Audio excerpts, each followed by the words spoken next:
Today, as we talk about Jacksonville as a growth market, as a place to invest, there are few economic drivers as relevant as a port, as our logistics sector, and the billions and billions of dollars of investments that have recently been happening in them. So we have from the port today, Nick Primrose, the Chief of Regulatory Compliance.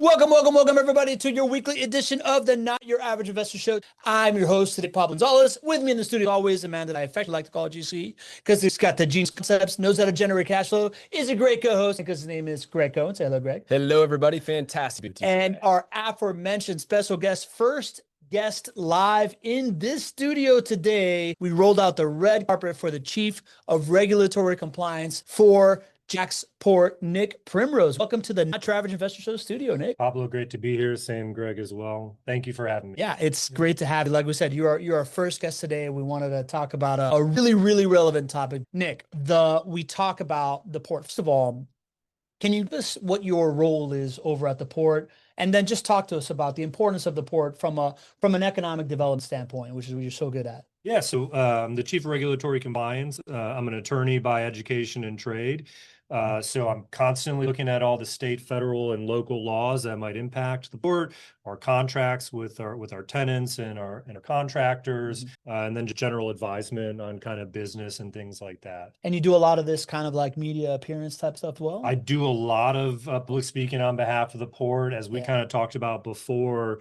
We don't tell our story enough, and I know that we're going to accomplish that today. But the port is an incredible economic engine. It's really fascinating to work at a port, and so I enjoy being able to kind of come on things like this, or to go to Rotary clubs and tell everybody what we've got going on.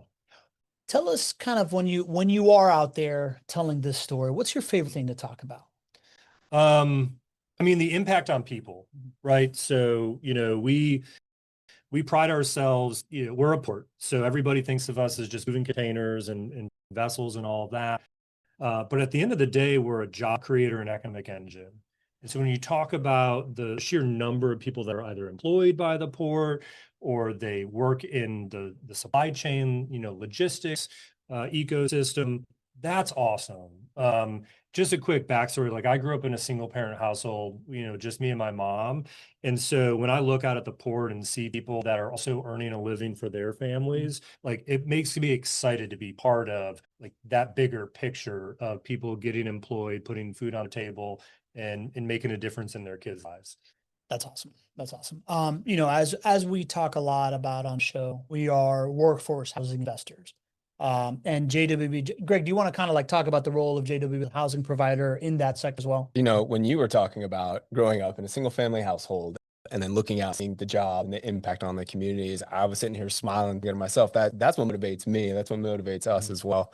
And it's, in partnership with the port and all the great economic drivers that we have here in Jacksonville. At the end of the day, we're able to make a positive impact on people's lives. For us, it's the housing component. So I'm not sure how familiar you are with JWB property management and our initiatives to help our renters become homeowners, but we have a whole lot of renters that are dying to become homeowners. And us as a property management company look at ourselves as the threshold to homeownership, which is a very different mindset. And because we have wonderful economic opportunities largely provided by the port and other parts here, we have this story that when you have a few providers that come together, whether that's jobs and the economic perspective and housing and a property management company, we can take renters, help them become homeowners, and have them be a part, not just of the American dream, but the single greatest thing that they can do to set themselves up for a strong financial future. So that's what's going on in my head. Thanks for bringing up Bob's, but I'm sitting here just smiling. It's this how it can be done. Yeah, we love the tie-in, and we talk about economic development all the time. We talk about the Jacksonville having this well-rounded economic ecosystem that has a strong government sector, a strong healthcare sector, strong fintech sector, and of course, a strong logistics sector. And port is the anchor of all of these things. Oh, absolutely. You've kind of shared with us some of these numbers. I'm sharing the slide up here. You want to talk through some of these numbers as kind of like what the port is providing? Yeah, of course. So like I said, I mean, obviously we've got a mission and vision statement, but at the end of the day, we judge ourselves based on how many jobs we're creating and the impact we're having on the region. So we can tie directly to port activity 30,000 jobs in Northeast Florida. That's the people that work on the docks, the longshoremen, the crane operators, our JaxPort employees, but also those that are working in the distribution centers, the warehouses. When you kind of look bigger picture for the entire state of Florida, 258,000 jobs directly tied back to JaxPort activity. When you bundle that all up, it's $44 billion of economic impact. Put that into perspective, not just JaxPort, but you take all of the Florida ports combined, it's 12% of Florida's GDP, making it the third largest sector contributing to Florida's economy. So it's one of those, like, I always tell people, you know, when you drive over the Dames Point Bridge, and I know we'll get into what that means for the folks that don't live in Jacksonville, but when you drive over the Dames Point Bridge and you look either to your left or right, you see these ports and you don't understand the actual impact. Well, when you see it in terms of the number of jobs created and that ports are 12% of Florida's GDP, you go, okay, to your point, Greg, like, this is not just some like small mom and pop business. This is a major player driving, like, you don't have all of the hospitals and you don't have hospitality industry. You don't have all of this economy in Northeast Florida without a thriving deepwater seaport. Yeah. So, and, you know, most of our audience are either already rental property investors or thinking about becoming rental property investors. And I would imagine very few people think to themselves, oh, I'm going to invest in a city that definitely has a port. But to your point, that is definitely something that you should look at when you're thinking about making an investment, because not only, and I know we're going to talk about the growth of JaxPort, which is tied to the growth of Jacksonville, but not just about the jobs for today, but if we're talking about the jobs that are coming tomorrow and the opportunity for growth to substantiate your median income growth, to make sure that the rents continue to come in and that population continues to grow and then your home values continue to go up, and to make sure it's affordable for everybody, a port is one of the best economic drivers that's probably never really talked about, you know? Yeah. Yeah. I mean, you're talking about, again, you know, and I know we'll get into this, you know, all of the different name brands and things that we use on a daily basis, that I mean, you know, just, we have to be completely transparent on things. Like, US does not make a lot of its own stuff. So a lot of the goods are made, you know, in foreign countries, and they are brought over the vessel, and you have to have a port. And so, you know, we're all guilty of the Amazon next day prime deliveries and, you know, wanting things quick. That happens when you have a deepwater seaport that's connected globally to all the places where these goods are being manufactured and delivered to the US. And so it's a great, I mean, I would think, you know, now having worked at a port, you know, investing in and around a city that has a deepwater seaport is a smart investment. Because the population is always growing, consumers always want more, we need more raw materials to make things. And having a port, having an airport, you know, like AIA, like, those are the things that you want to look at that sometimes aren't the sexy thing to think about. Like, if I want to invest because there's a port there, well, smart investment.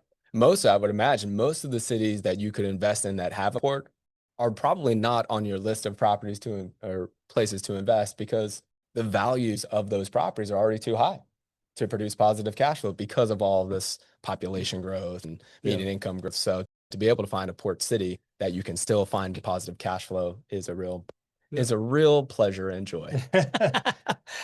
Yeah, that 12% number for the state of Florida, I don't know what to make of that, right? But that's a bigger, I never thought about it from a state of Florida economic driver. You hear so much of Florida's economy being driven by hospitality and construction and all these different things, but it's like, you know, maybe people give it credit for being the cruise capital of the world. Absolutely. Right? So they might think of ports that way, but when you think about all the impacts that a port has from a logistics hub and a job creation standpoint inside of it and then around it, from a national security, kind of like infrastructure side of things, and all the like strategic initiatives that come out of it, starts to make a lot of sense. And you mentioned a number that, and we've teased all these things that we're gonna get to, but I think a number that's really important when we think of jobs coming out of the port. You mentioned a number somewhere around like $75,000. What is it? the average wage for a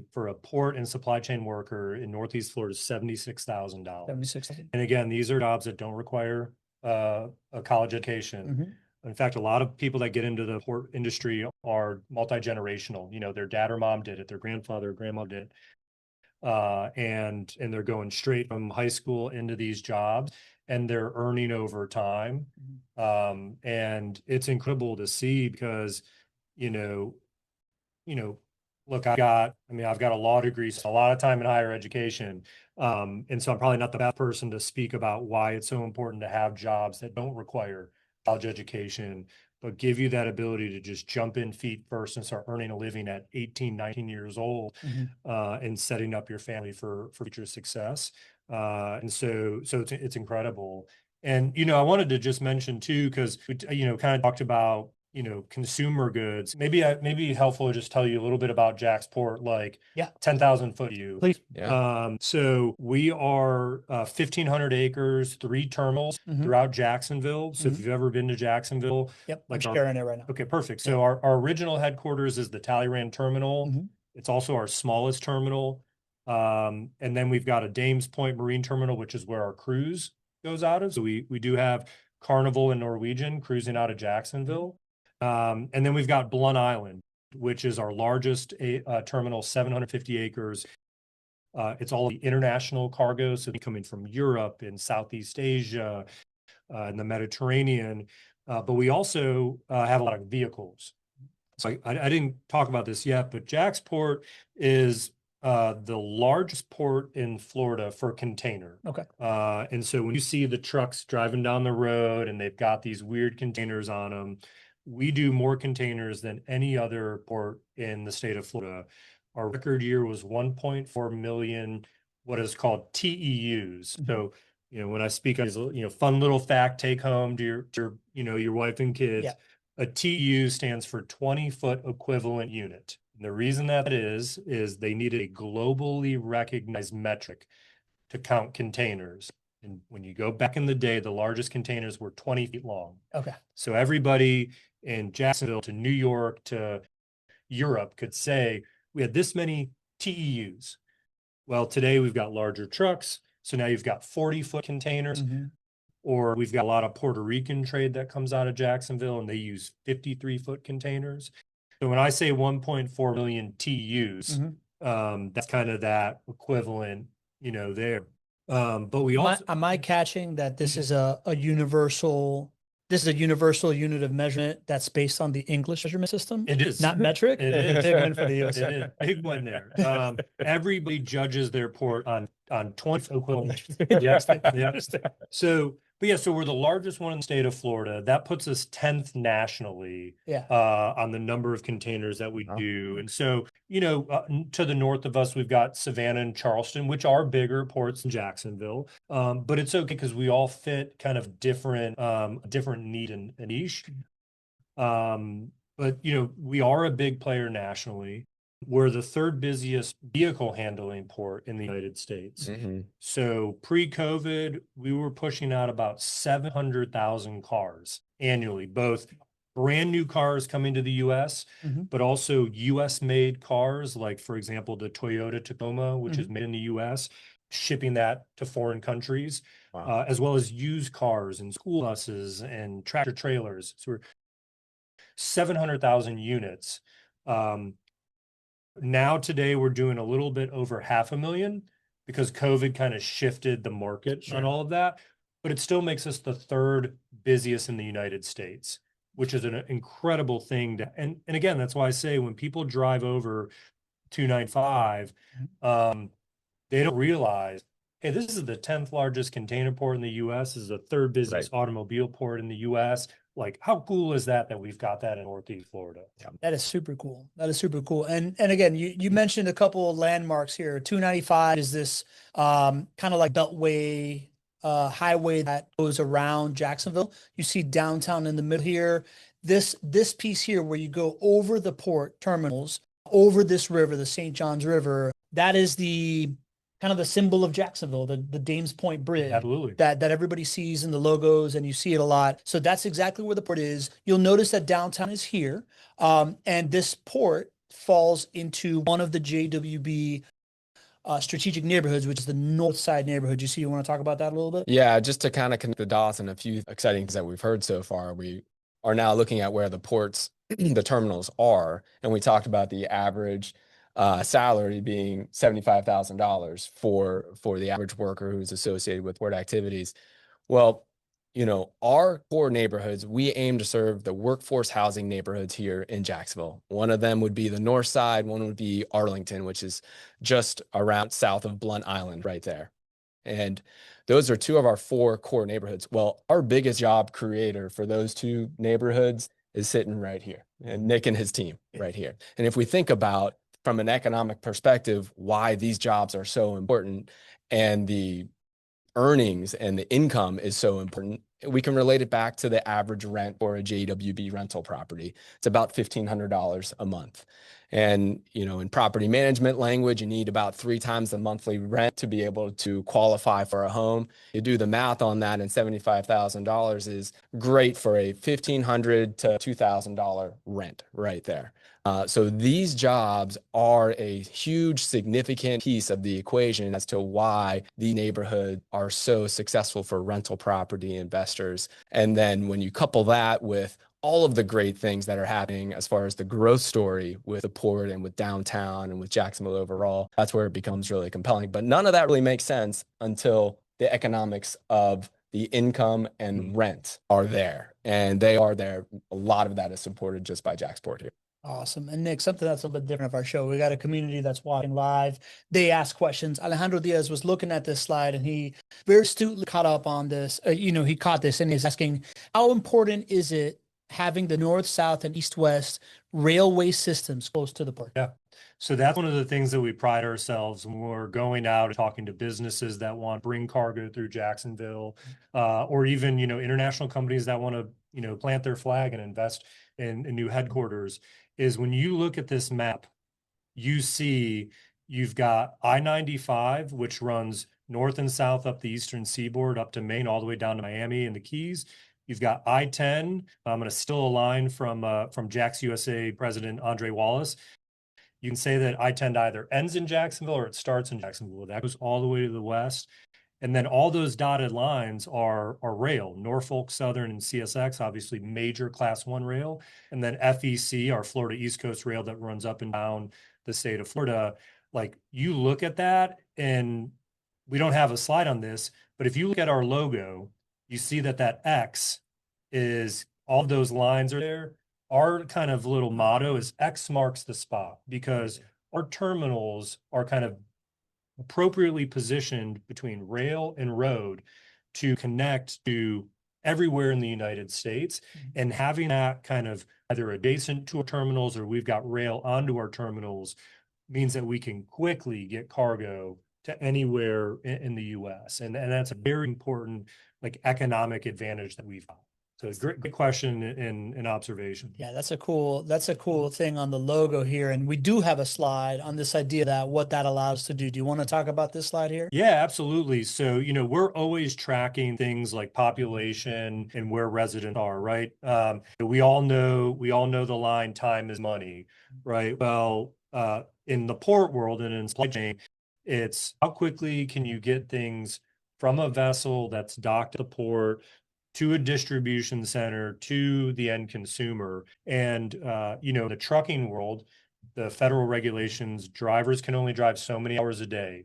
So essentially what we've got is this yellow kind of map that says, here's how far a truck driver can get in a 1-day drive from Jacksonville. And obviously they can get to Orlando and Tampa, Miami, but, they can get to Nashville and Memphis and Atlanta and New Orleans, major population hubs where the big box retailer wants their goods to eventually get to kind of those inner areas.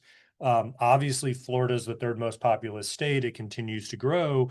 But here's something I think a lot of people are forgetting is, that people are leaving the Midwest and in the Northeast United States to come down to Florida, to come down to the Southeast US, which again, talk about, the port activity. Well, when you get population shifts, like right now, the 2 largest ports in the US are LA, Long Beach, makes sense.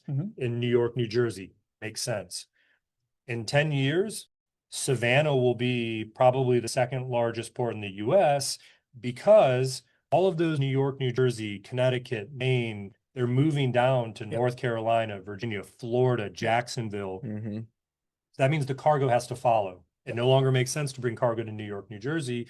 You need to bring it to Jacksonville. You need to bring it to Savannah to facilitate the population growth. And so we're constantly tracking where people are moving to, because where the people move is where the cargo needs to be as well.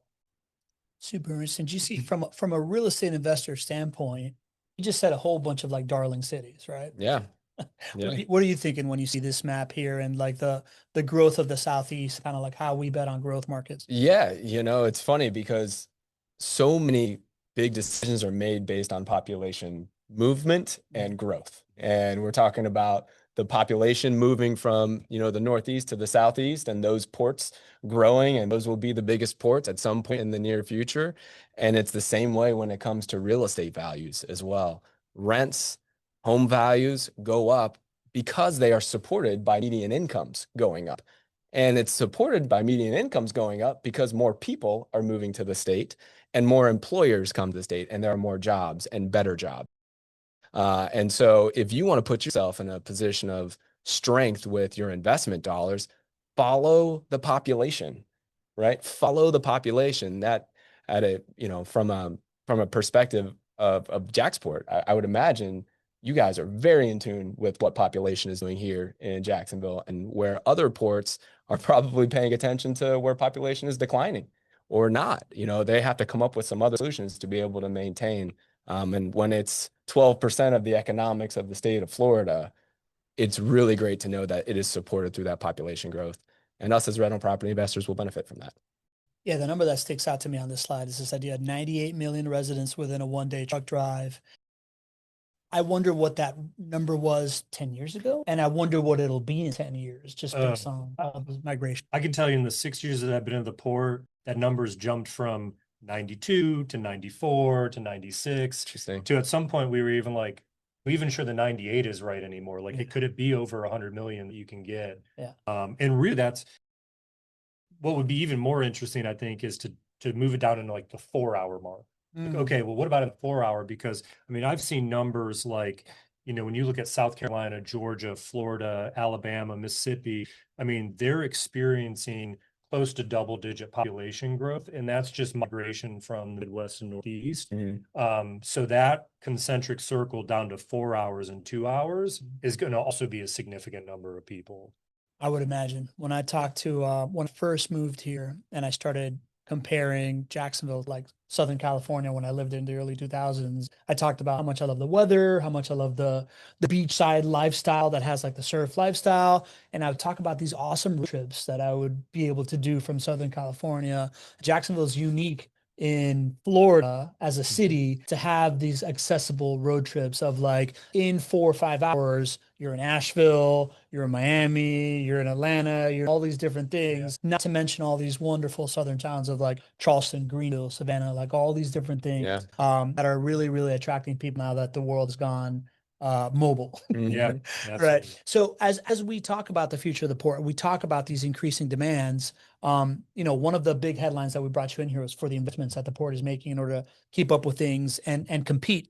So I wonder if the first thing that comes to mind is Chris Gonzaga asked, what is the depth that makes it a deep water port? I think that might be the opportunity to talk about the original kind of like dredging and the difference of like the port now to today before we start talking about what's coming next. Yeah, absolutely. As goes the economy, everything gets bigger, better, faster, right?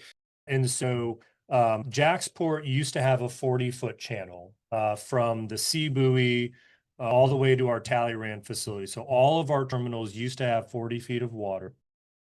And about a decade ago, so this is global politics. The Panama Canal went through a major expansion where they actually created a brand new channel for larger vessels. And because of those larger vessels, they actually require deeper water. And so the gold standard became you need to have 47 feet of water.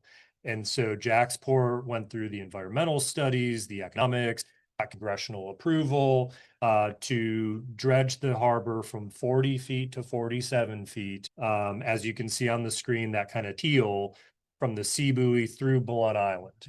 And so that project was a multi-year project, $400 million. I remember that. It was actually, here's the fun part, and so much credit to JaxPort CEO Eric Green. It was the first time in the US that a dredge project got private capital to invest. One of the tenants who was going to benefit from it also contributed. Wow. It was ahead of schedule, which doesn't happen in contracts, Yeah. and under budget. Mm. So he got private money, ahead of schedule, and on budget to do that project. And so what's great now is we're getting kind of the largest deep water vessels that'll call Jacksonville. To put it in perspective, like Port Miami, they have 50 feet. Mhm. Port Everglades down in Fort Lauderdale only has 40 feet. Tampa has 40 feet. Savannah's 47. Charleston's at 50. So like we're kind of in the top half of port that have made the investment to go to 47 feet to kind of handle the larger vessels. And why that matters, I think you have the other slide on it, is so prior to getting 47 feet, we were kind of in this small class of vessels. What you see there, that 8,500 TEU was about our sweet spot. And so after we did the harbor deepening, we got to jump up. What you're seeing there is the One Stork. It's a magentic vessel, 14,000 TEUs, the largest vessel we had after harbor deepening. It was incredible. And we ran this like social media campaign, where's the One Stork, and ask residents to go along the river and take pictures. And then we, honored the family that got the neatest picture. So we had to do that to get the largest vessels that would call the U.S. East Coast. Now, in addition to the harbor deepening, which I'm glad the gentleman brought that up, we actually realized that we had an air problem. So the reason why we didn't bring the 47 feet any further past Blunt Island is because of the Dames Point Bridge. You can't move the bridge. The bridge has about 30 or 40 more years on it, and it's at 175 feet of operational clearance above the water. But we actually have power lines that were right next to Blunt Island. And so we were limited on how tall a vessel could be to go under the power line. So we did a study with the federal government, with our electric authority, our sister agency here in Jacksonville, and determined if we raise the power lines, we actually get the largest vessels kind of calling the U.S. And that's what you see on the screen here, those 18,000 TEU vessels that require close to 190 feet of air draft clearance. So about 2 years ago, we started a project with the Utility Authority in Jacksonville, JEA, the City of Jacksonville, the Florida Department of Transportation, and us, $117 million project to raise the power lines from where they're at today to over 200 feet of operational clearance. So if you go out today on that Dames Point Bridge that we were talking about, and you look, if you're going north, if you look out your passenger window, you'll actually see these major poles that dwarf the existing poles.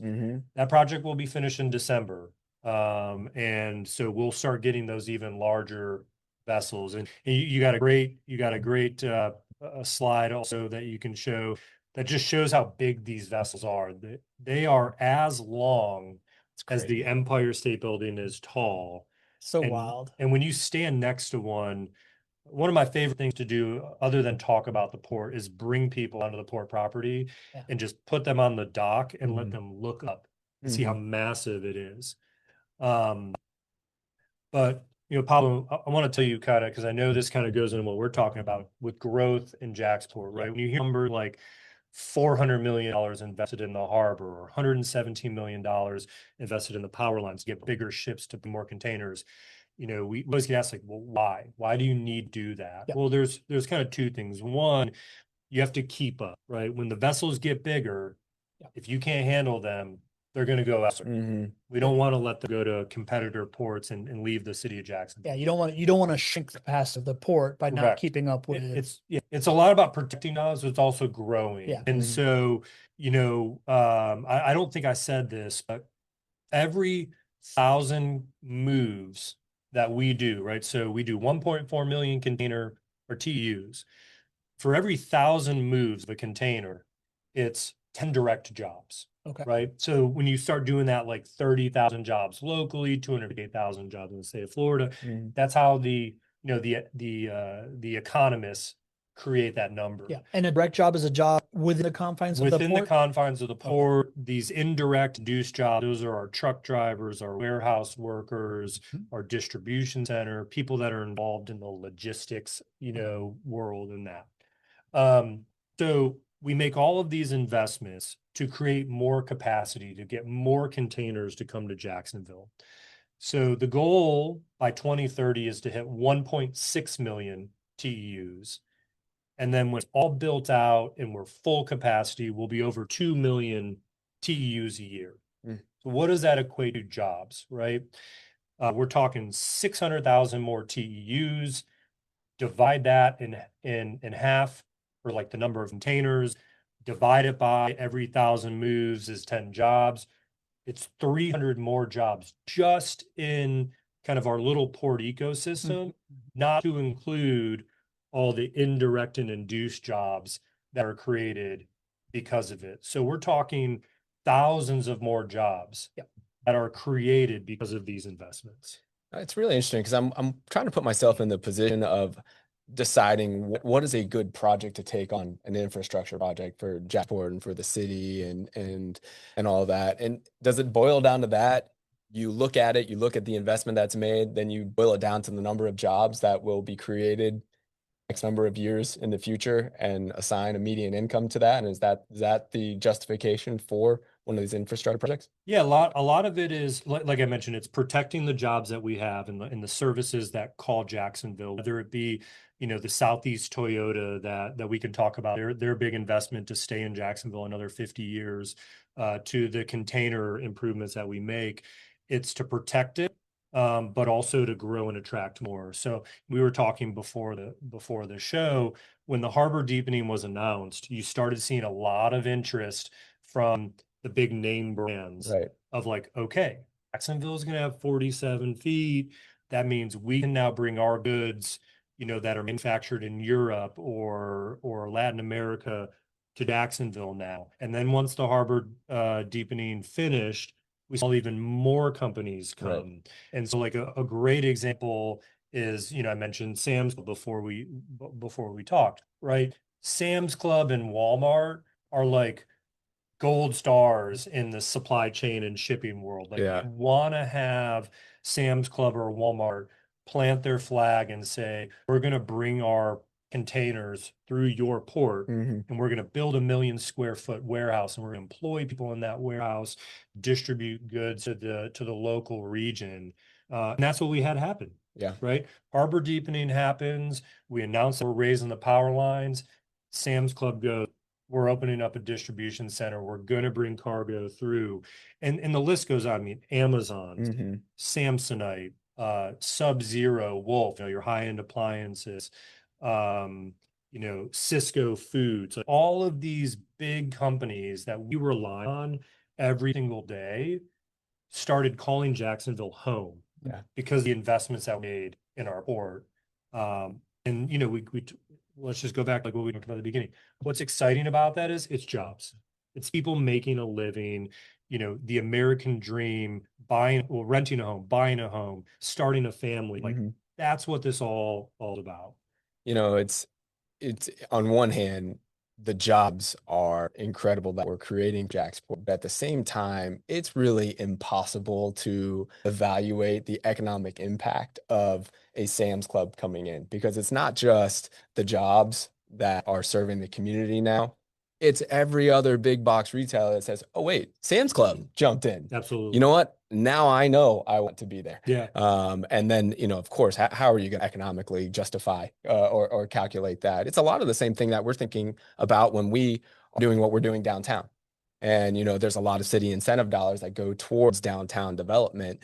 And, there is a return on investment for the city when that's calculated, but there's just so much more that is hard to calculate. Absolutely. Like, for example, Publix is coming to downtown in one of our projects here in Pearl Square. And when you have Publix that is coming to downtown and what was previously a food desert downtown, now Publix, one of the premier brands in the Southeast as a grocery store, is coming here. Guess what? every other retailer that we talk to about coming is saying, oh, wait, Publix is there? Okay, yeah, I want to do that. And that's why we have so many letter of intent and leases signed. And so I can just imagine the type of scale that having a Sam's Club comes. It just probably makes that boulder that you are pushing a little bit easier to push. Yeah, It it legitimizes kind of your region Yeah. as like, you can invest here, you can bring your goods here. JaxPort has been rated the port that's the easiest to do business with, customer satisfaction. So like, we pride ourselves in kind of having that white glove service with our customers, the big box stores. Another really good example, not in the like name brand that people would know, but there's a major Spanish countertop manufacturer that's opening up their first U.S. manufacturing facility on the west side of town called Cosentino. Cosentino is going to invest $270 million in this facility. They're going to create their initial jobs. I just want to make sure I get this right. 180 initial jobs, phase one, and then they'll have phase two. But like them saying, hey, we're going to take all of our product, we're going to put it in Jacksonville. Yeah. Now you're talking about, it's not just them manufacturing countertops, it's all of the other suppliers and cabinet makers and people in home services that go, well, man, if this major countertop manufacturer is going to be in Jacksonville, I want to be there too. And again, Jacksonville's firing on all cylinders, in my opinion, because of the port, our airport opening up their new concourse and new direct flights, the rail infrastructure, the workforce development, the investment into not only higher education, but like trade school. Like, we've got everything going right. And now it's just a matter of like, let's continue to just lean into it. And you guys are obviously seeing it with everything on renters and then first time home buyers. What I keep hearing you say, that you've said now multiple times, I've been waiting to get to it, but you now mentioned another way, right? Like easiest port to work with, a public-private investment into the port, like other things. You are the story that I tell myself, what I continue to see, even this Constantino thing, like we haven't talked about this, but when I grew up in Miami, I used to be very involved in the economic development agency down in Miami, the Beacon Council. Absolutely. We were talking 20 years ago about dredging the port and doing all these different things. I also know that the Spanish American Chamber of Commerce that's in Miami, I'm sure, was begging for Constantino to come here to go down there. Right. That's a big get, right? Based on just like political ties and all these different things. And I keep on hearing over and over, when we bring officials from the public sector and from the private sector and from all different things, the economic climate of the political, the public-private partnership in Jacksonville seems to be doing really, really well. You're a guy that came from the governor's office. You've overseen a lot of this economic development stuff across Florida. How does Jacksonville compare when it comes to this like public-private sector collaboration and these projects? Is it a big driver for it? Because I keep hearing it in a lot of these different stories. Yeah, absolutely. Kind of like what was mentioned earlier.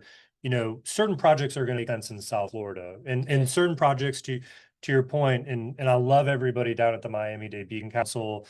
They've got kind of a control of that Latin American trade, because everybody knows they travel to Miami from Brazil. And I was on a trade mission in Brazil about 2 months ago, and it's like, oh yeah, Miami. I'm like, yeah, Miami's great. And if it makes sense for you to go to Miami, like the state of Florida wants you to be in Miami, but it might make sense for you to be in, Jacksonville or St. Johns County, Northeast Florida, for all of these reasons that we already talked about, right? Ease of doing business, the transportation costs, JaxPort's connected to 140 different ports throughout the world. Like, maybe it makes more sense to go into Jacksonville. But then you do have kind of all of the private partners. You've got our local chamber, the economic development agency, Jax USA, that are like, we're all rowing in the same direction to say, you should come to Jacksonville, and here's why.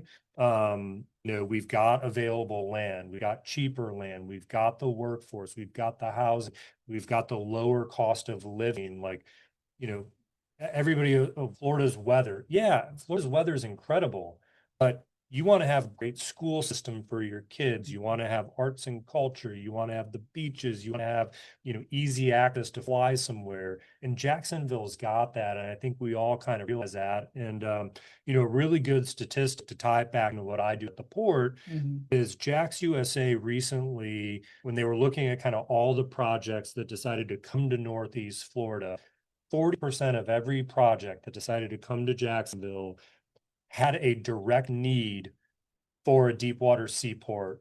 And JaxPort was hand in hand to say, yes, we are connected to this place. Yes, we can connect you to the trucking company. Yes, we've got warehouse workers. The workforce isn't an issue.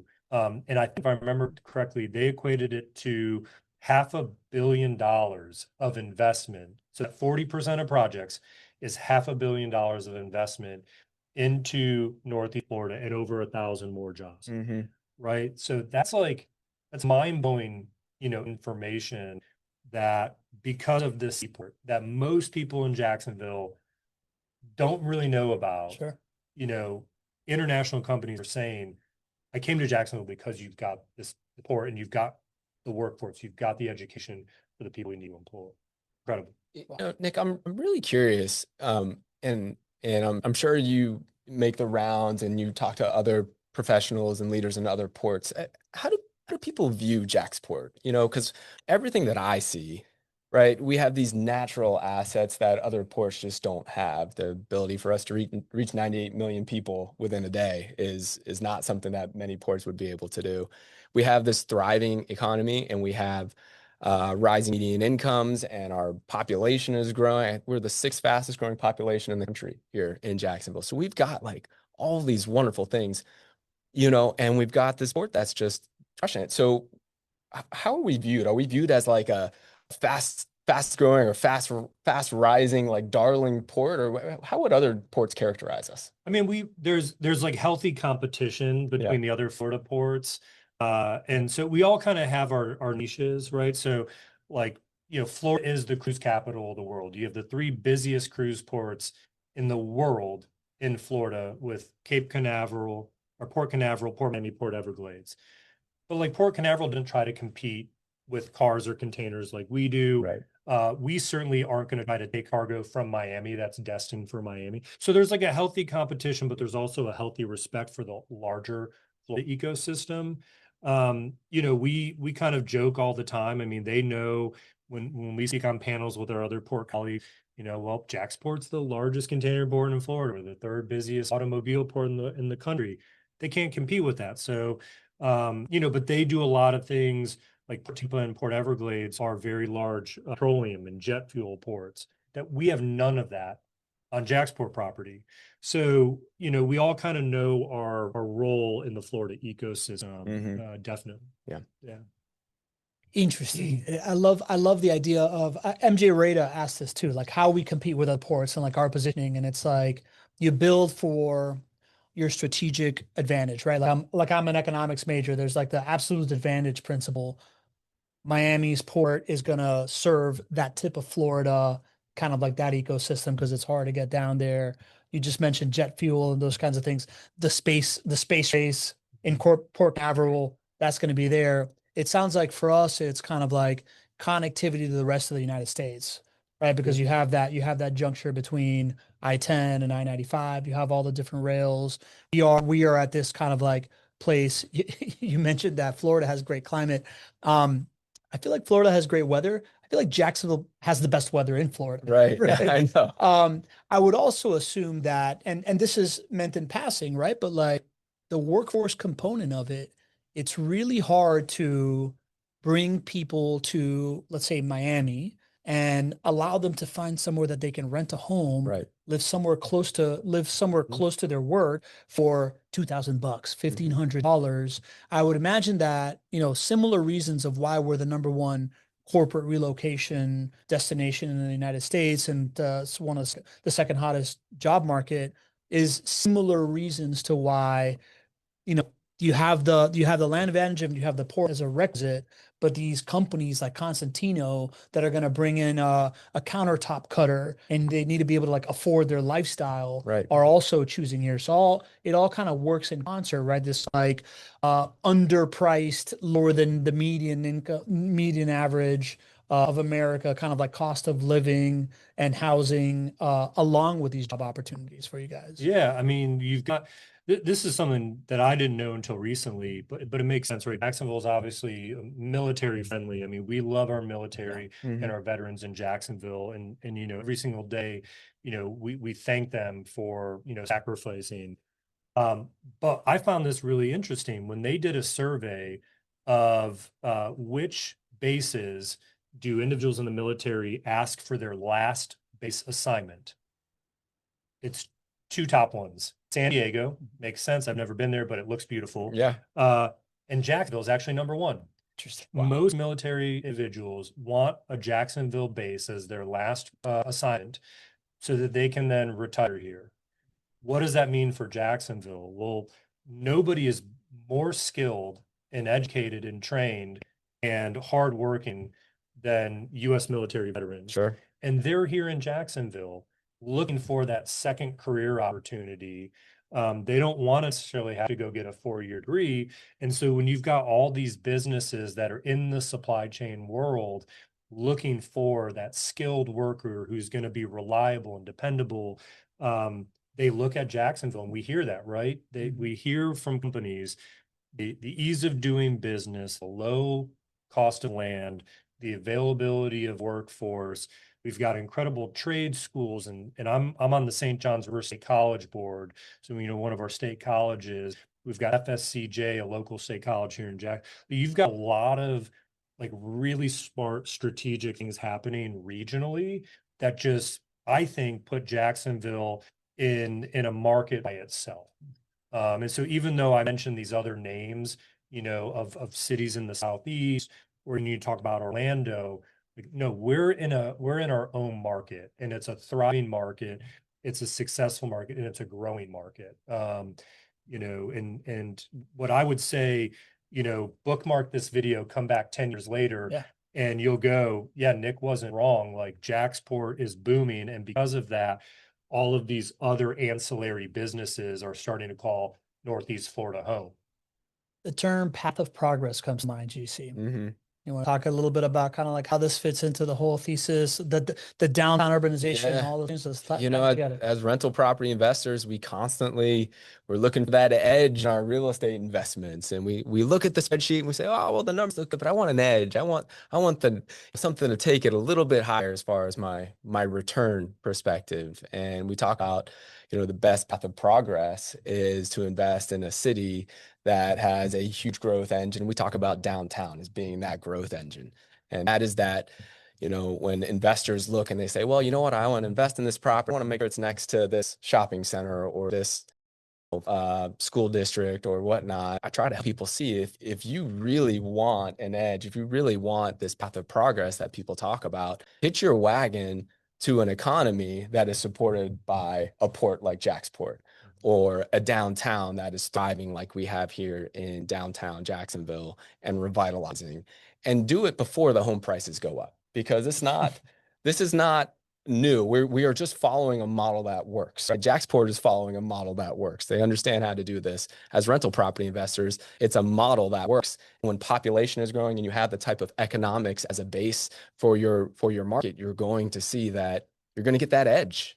You're going to get that home price appreciation edge, because it attracts population, it attracts jobs, it attracts growing median income. So yeah, I'm just looking at the similarities between the what we share often on the show and that path of progress, that edge, and helping people see really what that is. It might not always be sexy, right? It's not a flashy new, you know, shop that opens up down the street or whatnot. What's really sexy as far as an edge is JaxPort, right? It's JaxPort. It's revitalization efforts of downtown. And yeah, I'm excited to bookmark this video. This is going to be fun to look back in 10 years. Yeah. Hopefully we'll be back way before that, and we can Well, put yeah, a few more I'd love videos. to. I'd love to. Nick, anything else, man? Anything else we haven't touched on that you had in mind coming here? No, I think we covered it again, and I appreciate both of you for letting us share that JaxPort story with people that are local to Jacksonville, but also your viewers that are national and want to invest in the port, because we've got a staff that's incredibly proud of the work that we do. Like I said, I mean, I've got really good friends that have no idea what I do on a daily basis, which is okay sometimes. That feels familiar to you, right? I still get that every once in a while, for sure. Yeah, but when you start telling people and you realize, so Pablo, you had mentioned I came from the governor's office. So I worked for both Rick Scott and Ron DeSantis. I moved to Jacksonville in August of 2020. Okay. Right. So I've been here now 6 years. I didn't know much about Jacksonville. I'd been to Jacksonville a couple of times from prior jobs, but I didn't know much. I knew Tampa, I knew Orlando, I knew Miami, and I didn't know what to think when I moved here. But it has been absolutely incredible to watch what's been going on, and I feel like I played a very, very, very, very tiny role in that at the port. The port plays a much larger role, but it's incredible to see where Jacksonville is going and the surrounding counties that we've got. We're, like I said, we're all rowing in the same direction with the same mission to really grow Jacksonville in a smart way, to employ people, to have housing, and be a city that in 5-10 years we look back and go, what an awesome city we live and work in. And we always knew that it had this potential. So thank you for allowing me to come share the JaxPort story. Thank Our you, pleasure, man. Yeah. Thank you for coming here. Thank you for, I like everything that you're saying is all stuff that us and the folks, the 70+ folks that showed up here live today, the hundreds that will listen later, we are all banking on you, man. You know what I mean? Like you are the reason why we are so excited about all of this, right? Like it's a primary color in the tapestry of like a diversified local economy here that we all really, really believe in. We still think is under the radar, and not for long because of people like you and JaxPort and what's happening. So thanks for coming today. Thanks to the community for showing up and asking great questions, being part of the conversation. Next week, we're going to talk about some headlines, right? Bank of America has announced that they're expecting I think 3 rate hikes coming this year. We're going to talk about what we think about that. A couple of other headlines in our Natural Average insights doing it. GC, I'll give you kind of like last words before our final sign off here. I just think today is a real milestone for our community to be able to have Nick to be here and to share all this. Like, just don't get this opportunity elsewhere, and it's so special to have this community that we have. Thank you again for being here and for sharing all of this incredible information that I scour every article I can. I read as much as I can. I didn't know half of the cool little things that we learned just by you being here. So thank you for being here. What a cool opportunity to have you as our first guest in studio in the new studio here at the Natural Average Invest Studio, and just what a great day. So thank you again for being here, and thank you all for being here as well. Yeah. And from here till next week, you see any left piece of advice? Don't be average.